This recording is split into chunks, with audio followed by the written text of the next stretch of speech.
Estamos de volta, estou muito feliz hoje recebendo aqui no nosso programa o psiquiatra Fábio Martins Fonseca, falando um pouquinho sobre o transtorno bipolar de humor, que é muito mais comum do que as pessoas imaginam e, infelizmente, como o doutor fez o alerta no bloco anterior, tem muitas pessoas que estão tratando depressão e, na verdade, não tem depressão. Estima que pelo menos 30%. 30% das pessoas que têm depressão recorrente e que não estão melhorando podem ter transtorno bipolar. Tem transtorno bipolar e muitas vezes isso não é identificado. Tati, tem um trabalho que saiu há algum tempo que mostra que mais ou menos 35% das pessoas com transtorno bipolar podem levar até 10 anos para serem diagnosticadas. Porque as pessoas têm na cabeça a ideia de que o transtorno bipolar é só aquele clássico em que as pessoas precisam ficar muito eufóricas para serem diagnosticadas. Existem formas mais sutis de bipolaridade que muitas vezes estão envolvidas nessa depressão crônica e que não está melhorando. Você fez um alerta importante também, doutor, que não tem idade, né? Pelo contrário, muitas crianças e adolescentes já podem começar a desenvolver. E aí as mães têm que ficar muito atentas aos sinais. Então eu queria daqui a pouquinho falar um pouquinho sobre esses sinais característicos, para a gente, né, ter uma atenção redobrada e observar, né, todo mundo de casa, ali da família. Mas antes eu queria saber se existe alguma causa específica conhecida, né? O que pode desencadear esse transtorno bipolar de humor? Então vamos lá, são duas coisas. A gente tem uma forte tendência hereditária e genética, tanto que se você tem um parente de primeiro grau com bipolaridade, o risco para você é maior, né? Mas só a causa genética isso não explica completamente, porque a gente tem gêmeos idênticos em que um tem transtorno bipolar e o outro não tem, embora a concordância, ou seja, quando um tem a chance do outro ter, é muito maior. Tá. Os fatores de estresse realmente podem fazer desencadear algo que você tem lá guardado dentro de você, geneticamente programado para isso, e isso pode começar a desencadear, e aí o transtorno bipolar ganha vida própria.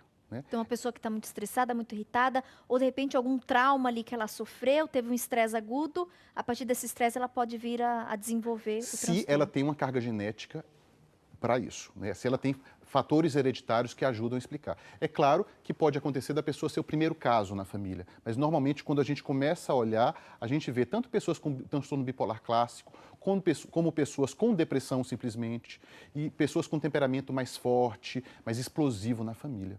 Então, tem uma causa genética e o transtorno bipolar, muitas vezes, ele é desencadeado por fatores de estresse, falta de sono, uma vida muito agitada, traumas, tudo isso pode ajudar a desencadear o transtorno bipolar, que já estava ali meio guardado nos genes da pessoa. Perfeito.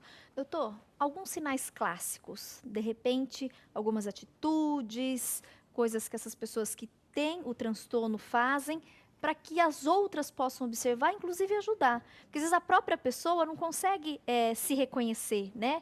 E auto-identificar em si mesma aqueles sinais. Então, de repente, quem está em casa poderia ajudar. Então, quais seriam esses sintomas, esses sinais clássicos de uma pessoa? A gente tem que, acho que é o mais relevante, que de fato, como o senhor já comentou no bloco anterior, né, essa euforia, essa alegria, e de repente, né, aquela tristeza, aquele cansaço e a pessoa não quer fazer nada.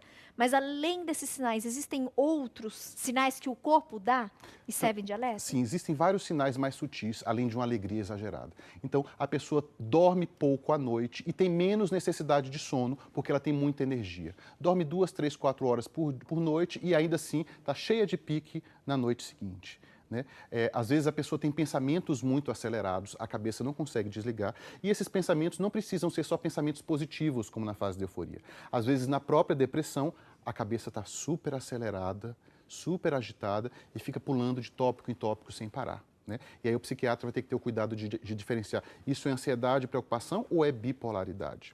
Compulsões, compulsão alimentar, compulsão por compras, né? Dirigir perigosamente, às vezes essas pessoas são mais irritadas, mas tem um histórico de muitos acidentes no trânsito, são pessoas às vezes mais irascíveis, brigam muito, são sempre meio comprando briga, são aquelas pessoas que fazem questão de estar certas o tempo todo. Sabe aquela história assim, entre estar certo e errado, eu prefiro manter a amizade? Às vezes pessoas com bipolaridade têm muita dificuldade com isso, né? A questão de justiça e de estar certo é sempre tão importante que isso vai minando os relacionamentos. Né? Então, a questão do sono, da sexualidade, da compulsão por compras, são pessoas muito intensas no que elas fazem.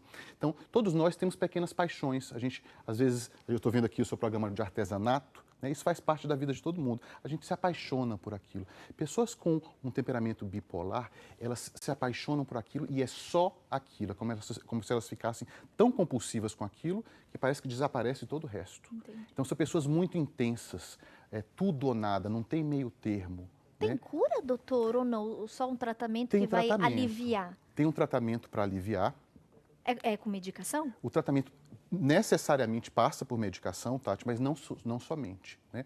Porque um estilo de vida com sono, regularidade do sono, com exercício físico, com essa busca pelo caminho do meio, pelo reconhecimento dos primeiros sinais em si mesmo.